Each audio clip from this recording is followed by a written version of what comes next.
Shalom, Chag Kasher v'Sameach to all of our treasured alumni. The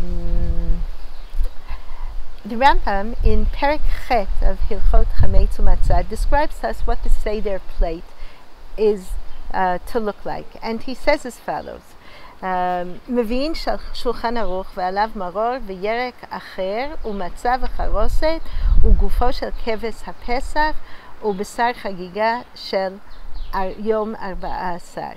The Rambam is speaking about the time of the Mikdash, and he says they bring before him a table which is set. He's speaking in his own terms of oriental seating, which is on rugs on the floor with lots of cushions, and they bring before the person who's conducting the Seder a table on which are arranged all of the components of the Seder. We have a Seder plate in place of that's placed on our table, but they bring before him a low table that's placed next to the people who are reclining, and upon it is maror and another vegetable, that's our karpas, and there is matzah, and there is charoset, and there is also on this table the lamb of the Karban Pesach, as well as the meat of the Karban Chagiga, the festive offering that is brought during each of the holidays. May the Mikdash rapidly be rebuilt, and may we all have a Seder in which there is brought before us the Karban Pesach. Continues the Rambam, Uvizman hazeh, and in our time, Mevi'im al hashulchan shnei minei basar, echad zecher lePesach, ve'echad zecher leChagiga. And in our time, we bring on the table two kinds of meat. One meat connotes the Karban Pesach, reminds us of the Karban Pesach, and the other reminds us of the Karban Chagiga. But if we look onwards in the Shulchan Aruch, we see the Shulchan Aruch doesn't say that. The Shulchan Aruch says as follows: Mevi'in lifnei Baal Habayit ka'arak. The Shulchan Aruch is writing after the Rambam, and people already are sitting at the tables and not reclining on rugs. So he said we bring before the Baal Habayit a Seder plate that has, and he lists the same thing.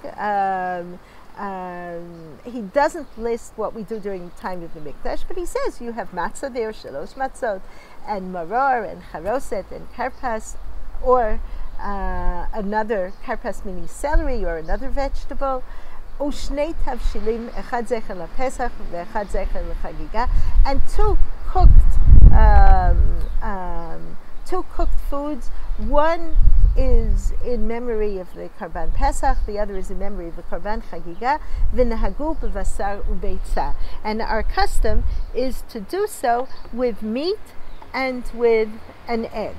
Now, the Rambam, whom the Shulchan Aruch usually follows, the Rambam says, bring before him two kinds of meat. One kind of meat is in commemoration of Karban Pesach. The other type of meat is in commemoration of Karban Chagiga. It's very logical that you should have two kinds of meat, because both of them are karbanot, and karbanot were brought from living animals.